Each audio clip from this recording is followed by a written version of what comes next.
through September the 25th of 1789 make clear their intent for the First Amendment. By it, the founders were saying, we do not want in America what we had in Great Britain.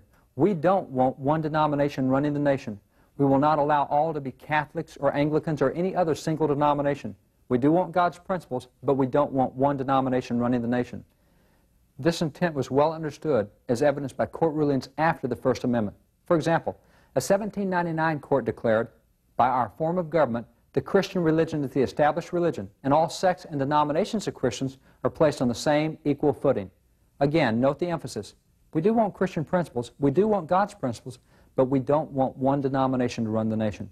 Thomas Jefferson, to whom the now popular phrase separation of church and state is attributed, also believed, as did the other founders, that the First Amendment simply prevented the federal establishment of a single denomination, a fact he made clear in a letter to Benjamin Rush. In that letter, Jefferson committed himself as president to not allowing the Episcopalians, the Congregationalists, or any other denomination to achieve what Jefferson called the establishment of a particular form of Christianity. So what is the source of Jefferson's now infamous phrase? On November the 7th, 1801, the Baptists of Danbury, Connecticut wrote Jefferson concerned that the guarantee of the free exercise of religion appeared in the First Amendment. To them, this suggested that the right to religious exercise was a government-granted rather than a God-granted right, thus implying that someday the government might try to regulate religious expression. They believed that freedom of religion was a God-granted, unalienable right, and that the government should be powerless to restrict religious activities unless, as the Baptists explained, those activities cause someone to, quote, work ill to his neighbor. Jefferson understood their concern. In his response on January the 1st, 1802, he assured them that the free exercise of religion was indeed an unalienable right and would not be meddled with by the government. Jefferson pointed out to them that there was a wall of separation between church and state to ensure that the government would never interfere with religious activities. Today, all that is heard of Jefferson's letter is the phrase, a wall of separation between church and state, without either the context or the explanation given in the letter or its application by earlier courts. The clear understanding of the First Amendment for a century and a half was that it prohibited the establishment of a single denomination. National policies and rulings in that century and a half always reflected that interpretation. For example, in 1853, a group petitioned Congress to separate Christian principles from government. They desired a so-called separation of church and state, with chaplains being turned out of Congress, out of the military, etc. Their petition was referred to the House and the Senate Judiciary Committees, which investigated for almost a year to see if it would be possible to separate Christian principles from government. Both the House and the Senate Judiciary Committees returned with the reports. The following are excerpts from the House report delivered on March the 27th, 1854. The Senate report was very similar. The House report said, had the people, the Founding Fathers, during the Revolution had any suspicion of any attempt to war against Christianity, that revolution would have been strangled in its cradle.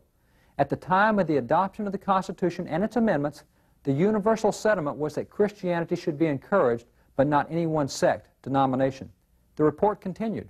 It said, in this age, there is no substitute for Christianity. That was the religion of the founders of the Republic, and they expected it to remain the religion of their descendants. 2 months later, the Judiciary Committee made this strong declaration. It said, the great, vital, and conservative element in our system, the thing that holds our system together, is the belief of our people in the pure doctrines and the divine truths of the gospel of Jesus Christ. The committees explained that they would not separate these principles, for it was these principles and activities which had made us so successful. They had been our foundation, our basis. During the 1870s, 1880s, and 1890s, yet another group which challenged specific Christian principles in government arrived before the Supreme Court. Now, Jefferson's letter had remained unused for years, for as time had progressed after its use in 1802, and after no national denomination had been established, his letter had fallen into obscurity. But now, 75 years later, in the case Reynolds versus the United States, the plaintiffs resurrected Jefferson's letter, hoping to use it as an issue to their advantage. At that time, the court printed a lengthy segment of Jefferson's letter and then used that letter on separation of church and state to again prove that it was permissible to maintain Christian values, principles, and practices in official policy. For the next 15 years during that legal controversy, the Supreme Court utilized Jefferson's letter to ensure that Christian principles remained a part of government. Following this controversy, Jefferson's letter again fell into disuse. It remained silent for the next 70 years until 1947, when in the case Everson versus Board of Education, the court, for the first time, did not cite Jefferson's entire letter, but selected only 8 words from it. The court now announced, The First Amendment has erected a wall of separation between church and state. That wall must be kept high and impregnable. This was a new philosophy for the court. Why would the court take Jefferson's letter completely out of context and cite only 8 of its words? Dr. William James, the father of modern psychology and a strong opponent of religious principles in government and education, perhaps explained the court's new strategy when he stated, "There is nothing so absurd, but if you repeat it often enough, people will believe it." This statement precisely describes the tact utilized by the court in the years following its 1947 announcement. The court began regularly to speak of a separation of church and state, broadly explaining that this is what the founders wanted, separation of church and state. This is their great intent. The court failed to quote the founders. It just generically asserted that this is what the founders wanted.